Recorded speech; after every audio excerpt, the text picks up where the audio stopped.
What's up, peoples? It's Gendo here, and welcome back to the Basque Boys, where today we're going to be taking on Barcelona.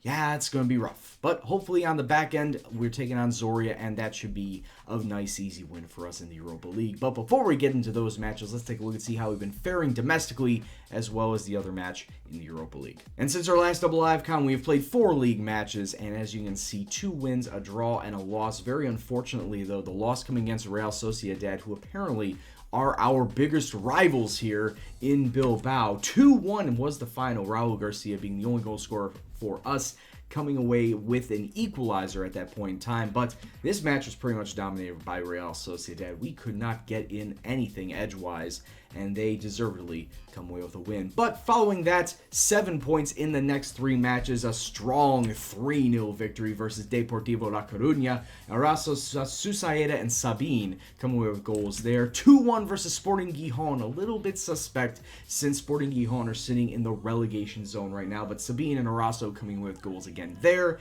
And then against Granada, who are in 15th place, a 0-0 draw. Just a whole lot of nothing going on. And then taking a look at the Europa League, we come away with another win. That makes it 3 wins out of 3 versus Zorya at home. 2-0 with Raul Garcia coming away with both goals. It's very unfortunate, though, that Iturraspe coming away with a red card. So, in this next match versus Zorya on the away leg, Iturraspe is not going to be playing. But I feel like it's going to be an easy enough match, supposedly, that we should be able to get the result without him. But we got this guy coming back from his injury. Iñaki Williams finally being healed up from his torn groin. Not going to play today versus Barcelona, but will make his return versus Zorya just to get himself back match fit. And if you're keeping track for injuries, Aduriz is still out for 4 to 6 weeks. As you can clearly see, all of his physicals are going down. He's 35 years old. He's an old man at this point in time. I don't see him being fully effective. That's why I signed John Bautista. Who knows? Maybe he'll prove me wrong, Aduriz will, when he comes back and starts banging in the goals on a regular basis. But as of right now, it may be the end for him. One quick look at the competitions page before we get into the matches. As you can see on the table, we're in 8th place, 17 points through 10 matches. If we somehow come away with a win versus Barcelona today, that'll see us up into 6th. I say somehow because odds are it's not very likely. And we are top of the table, of course, in the Europa League. And in the Copa del Rey, we have drawn against a Segunda B side, so a third-tier side. AthleticBilbaoHooligans, I want to say is how you pronounce that, but either way, it should be an easy win since they're a third-tier side. Right, so we're coming into the match, and we're coming out in equal formations, similar 4-3-3 styles. Of course, Barcelona having MSN up front. No, not Microsoft Network. It's Messi, Suarez, and Neymar, with Rakitic, Busquets, and Mascherano as their middle 3. Digne, Matthew, Piqué, and Roberto along the back line, and Ter Stegen, Marc-Andre Ter Stegen, the young German, sitting in net. For us, our starting lineup is as follows. Gorka is in net for us. Balenciaga, Laporte, Echeta, and DeMarcos along the back line. Iturraspe, the defensive mid. Benyet and Raul Garcia as the 2 mids. Munain and Susaeta on the wings. And Sabine sitting up front. Oh, can't wait till Iñaki Williams comes back. Then I can either play him on the wing or up front. At this point in time, probably play him up front. Let's focus on today's match. And let's hope to God Barcelona don't kill us.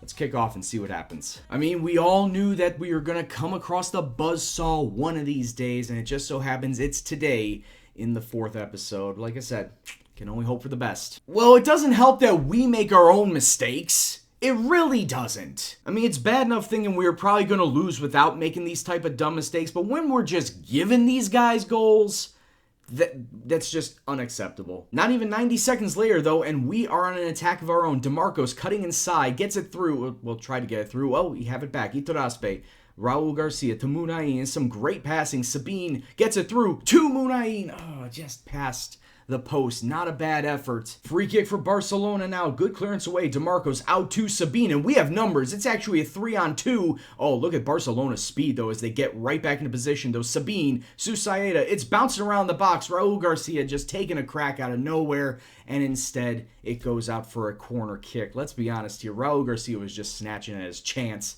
Benyat's corner. Yeah. It's halftime and it's still 1-0 to Barcelona, but I'm still really mad at the prospect that it could be 0-0 at this point, if not for the horrible blunder that we had along the back line. I really want to just start swapping people out left and right just because of that, but I'm going to refrain from doing that We're just going to keep going out there, see what we can do. Boys, it's not that bad, but we can still win today.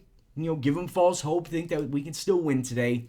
At the very most, though, I'm hoping for a draw. Just about 54 minutes gone now. Ball to Messi, to Suarez. That's some great passing, great link up between the two. And Suarez gets his brace, makes it 2-0. Let's take a look at this. That was a missed tackle, missed interception, I should say, allowing Messi to find the space to Suarez. Defensively, we should be closing him down, but we just weren't. It's just all over bad. Rakitic coming inside, and whoever flicked it on heads it off the post. They were very close to getting a third goal. Boys, close it down. We actually had more of the possession. It's just Barcelona, whenever they had it, they used their pace to take it up the pitch like a bolt of lightning, straight up, taking as many shots as they can. And in the end, they came away with 2 goals. So before I get into the Zorya match, I gotta highlight this kid, and I gotta get your thoughts on him. His name is Mikel Merino. He's 20 years old. He was from Osasuna, but Dortmund snapped him up during this past offseason. As you can clearly see, he looks very, very solid. He is like Raul Garcia, but 10 years younger. Dortmund aren't playing him in the league, though. They're playing him strictly in the cups. So that's why during the January window, I want to see if I want to get him in on loan. I feel like it's a no-brainer. I need to try and go after this kid, help bolster the midfield, but should I go after on loan? Should I go after a full signing? Now, his contract doesn't say that he has a minimum release clause, so feasibly I could make a full offer for him of the 4.5 million euro, but I don't think Dortmund want to sell him. So, what's your thoughts? Loan, buy? What should I do with this kid? Because I feel like I need to make him a part of my squad. Right, so we got the second match here today, and of course it's the second match versus Zorya in the Europa League. A win here today will see us on 12 points and automatically through to the knockout stages of the Europa League. So this is very vital, and because that's very vital, I thought that I'd bring back somebody who was on the injured list for a little while. Iñaki Williams is heading the line today. It's not Sabine. He's going to be coming off the bench. Munain and Susaeta on the wings. Rico Benyat, the 2 midfielders. Balenciaga and Lecue instead of DeMarco Sal on the right side. Echeta and San Jose, the 2 center backs, with Aymeric Laporte being the sweeper keeper, and Iago Herrerin, who doesn't get often played, is going to be the goalkeeper today. Now, on the other side, well, that's a lot of names that I can't pronounce. But anyway, Zorya, definitely a big challenge. They were a decent challenge to us last time. It did get us a little of time before we actually scored our first goal. Let's see if we can hit them right out of the gates and make this a no contest early. So let's go kick off and see what happens. Make this a no contest early. Brian, you have such a way with words. So far, it's not the fact that I'm trying to make this a no contest. It's in fact that there's no contest being taken place whatsoever. 20 minutes gone by and not a single shot has been taken on target for us. We have taken 3. Same with Zorya, but they have had shots on goal. We have had nothing. As you can clearly see, possession still rising up for us. But where are the attacks? Where are the shots?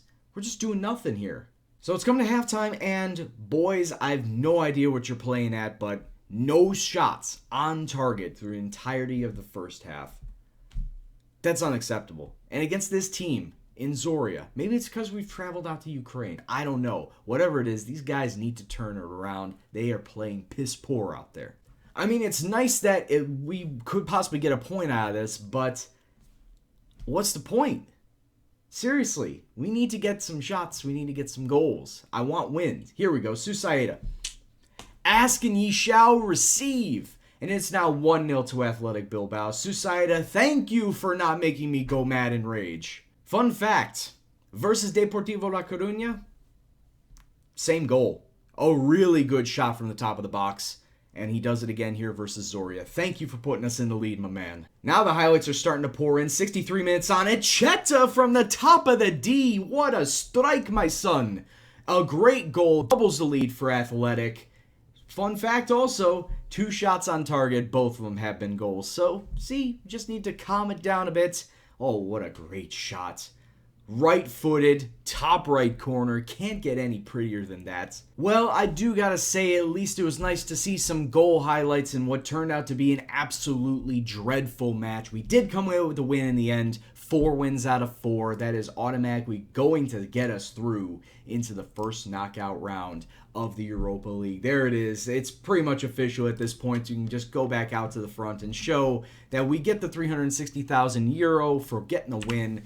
and we qualify into the first knockout rounds of the Europa League. We still have 2 matches to play. Might as well just throw in all the reserves there because they don't really matter anymore. And we didn't get anybody injured, which is so good because I didn't want anyone injured going into the next set of matches or re-injured in the case of Iñaki Williams. Well, guys, that's going to be the end of this episode, and I'd like to thank you all very much for watching. I know, we were going to come across the Barcelona buzzsaw sooner or later. Might as well be sooner rather than later. But I hope you guys liked it all the same, and if you did, please go and hit that like button, subscribe if you're new, and comment below on this episode or any other episode before. I'd like to thank you all very much for the current support you're giving me on this. And one more thing, should I go after Mikel Merino, loan or buy? What do you guys think?